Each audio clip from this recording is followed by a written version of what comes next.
Well, hey everybody, it's Tuesday. That means it's story time. I hope you've had a good week so far. Looking forward to another good week. The first story that I have for you today comes from a letter that someone sent that wants to remain anonymous. This person is a farmer. He writes well and actually said he tried this. So it's for all you hunters out there, especially for you, Christopher Bartlett. All right. Here's the letter. I had this idea that I could rope a deer, put it in a stall, feed it corn for a few weeks, then kill it and eat it. The first step in this adventure was getting a deer.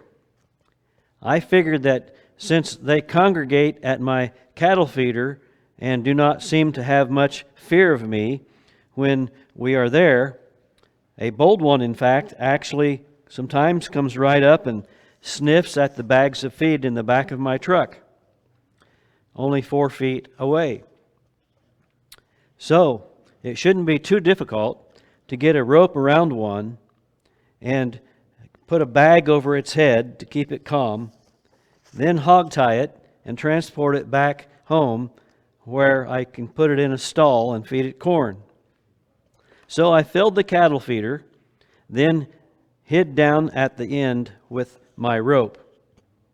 The cattle, having seen the rope before, they stayed well away.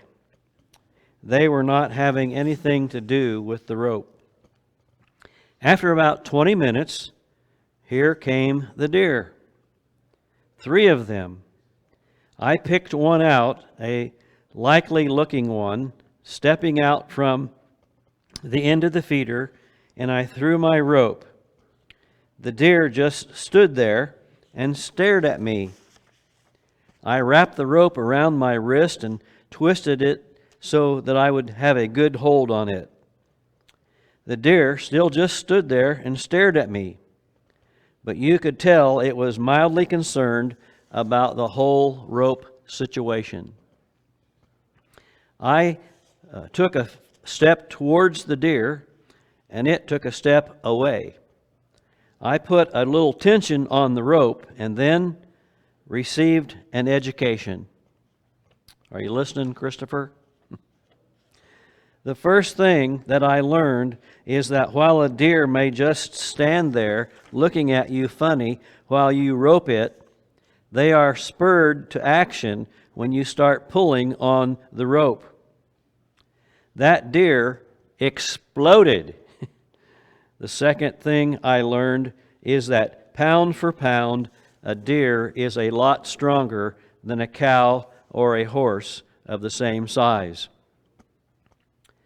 Well, with some dignity, I continued to hold on to the rope.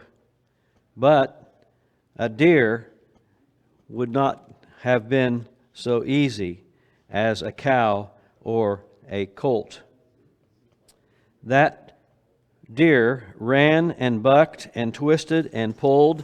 There was no controlling it, and certainly no getting close to it.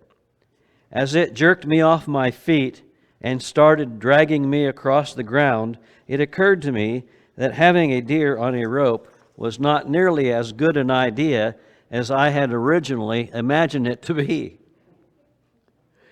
Well, the only upside to this is that deer do not have as much stamina as other animals do. So after a brief 10 minutes later, it was tired and not nearly as quick to jerk me off my feet and drag me around on the ground. So I managed to get back up. It took a few minutes to realize this, since I was mostly blinded by the blood running down my cheek from the big gash on my head. At that point, I had lost my taste for corn-fed venison. I just wanted to get that devil creature off the end of that rope. I figured if I just let it go with the rope hanging around its neck, it would likely die a slow and painful death, and I didn't want that. At that time, there was no love at all between me and that deer. At that moment, I hated the thing, and I would venture it hated me just as much. Despite the gash on my head and the several large knots where I had cleverly arrested the deer's momentum by bracing my head against various large rocks as it dragged me across the ground, I could still think clearly enough to recognize that there was a small chance that I shared with a tiny amount of responsibility for the situation that we were in. I didn't want the deer to have to suffer a slow death, so I managed to get it lined back up in between my truck and the feeder. A little trap I had set beforehand, kind of like a squeeze chute. I got it to back in there, and I started moving up so I could get my rope back. Did you know that deer bite? They do. Never in a million years would I have thought that a deer would bite somebody. So I was very surprised when I reached up there to grab the rope and the deer grabbed hold of my wrist. Now, when a deer bites you, it's not like being bit by a horse where they just bite you and then slide off so that they let go. A deer bites you and shakes its head much like a big dog that bites you. Hard, and it hurts. The proper thing to do when a deer bites you is probably to freeze and draw back slowly. But I tried screaming and shaking instead. My method was ineffective. It seems like the deer was biting and shaking for several minutes, but it was likely only a few seconds.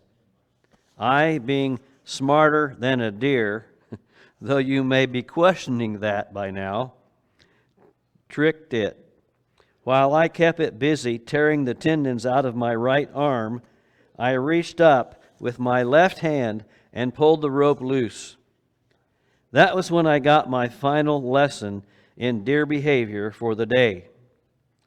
Deer will strike at you with their front feet. They rear up on their back feet, and they strike you about head and shoulders high with their hooves on their front feet. They are surprisingly sharp. That I learned the hard way. A long time ago, that when an animal like a horse strikes at you with their hooves and you can't get away easily, the best thing to do is try to make a loud noise and make an aggressive move toward the animal. This will usually cause them to back down a bit so you can escape. This wasn't a horse, however. This was a deer. So obviously, my such trickery wouldn't work, and it didn't work. In the course of a millisecond, I devised a different strategy. I screamed like a woman and tried to turn and run. The reason I had always been told not to try to turn and run from a horse that paws at you is that there is a good chance that it will hit you in the back of the head. Deer may not be so different from horses after all. Besides, being twice as strong and 3 times as evil, because the second I turned to run, it hit me right in the back of the head and knocked me down to the ground. Now, when a deer paws at you and knocks you down, it does not immediately leave you alone. I suspect it does not recognize that the danger has passed. What they do instead is paw your back and jump up and down on you while you are laying there crying like a little girl and covering your head. I finally managed to crawl under the truck, and the deer finally went away. So now I know why when people go deer hunting, they bring a rifle with a scope to sort of even the odds. That's my story, and I'm sticking to it. I want to thank the person that sent me that. I won't mention any names. I don't want to get them into trouble. James 1, verses 2 and 3 says, "Count it all joy when you encounter various trials, knowing that the testing of your faith produces endurance." And Matthew 24:13 says, "He who endures to the end will be saved." All right, well, that's my story for today. Thank you for listening. And if you're one of those hunters, be careful out there and just leave your rope at home. Shoot the deer instead of roping it. That's my advice to you. All right, everybody, especially you young hunters, don't forget, keep washing your hands and wearing your mask and being safe. We love you all. See ya.